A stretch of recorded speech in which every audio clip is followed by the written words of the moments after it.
Thank you for visiting our channel. Please like, share and subscribe for more exciting food videos. Welcome to our cooking kitchen. Today, we're diving into the secrets of making perfectly crispy fried mackerel. Stick around for every step, and don't forget to stay tuned for part 2.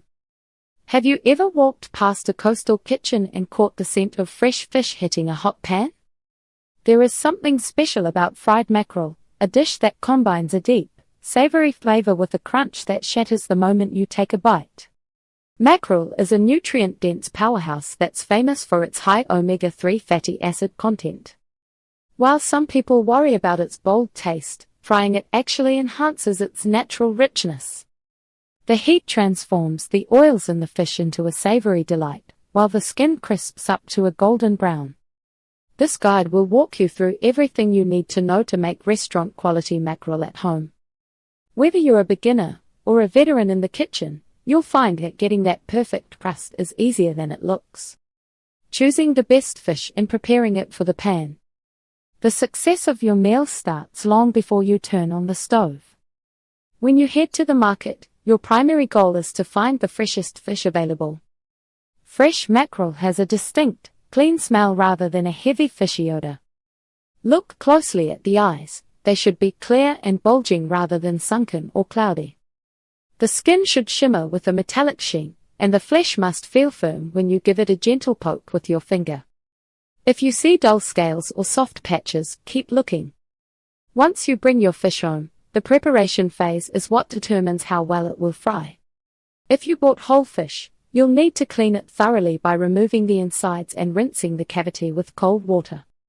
Many cooks prefer fillets for frying because they cook faster and are easier to eat.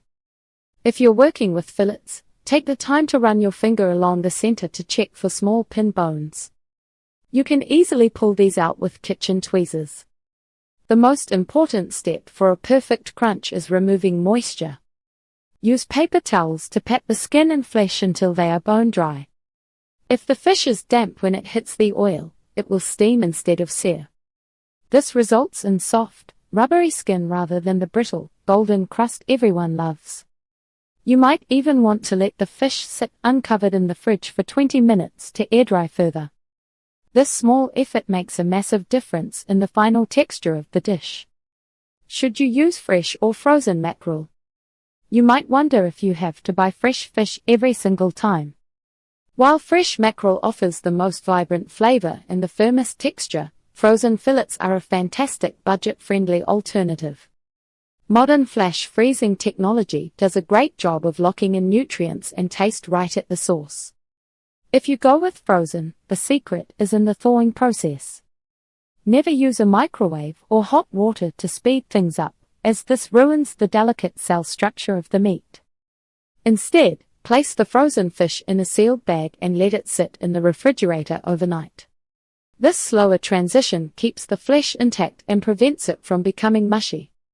If you're in a rush, you can submerge the sealed bag in a bowl of cold water for about an hour. Once thawed, treat it exactly like fresh fish by drying it thoroughly. You'll find that even frozen mackerel can achieve a beautiful sear if you handle it with a little patience.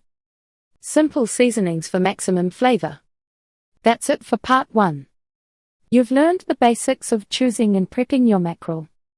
Make sure to catch part 2, where we'll show you the final frying techniques and plating tips.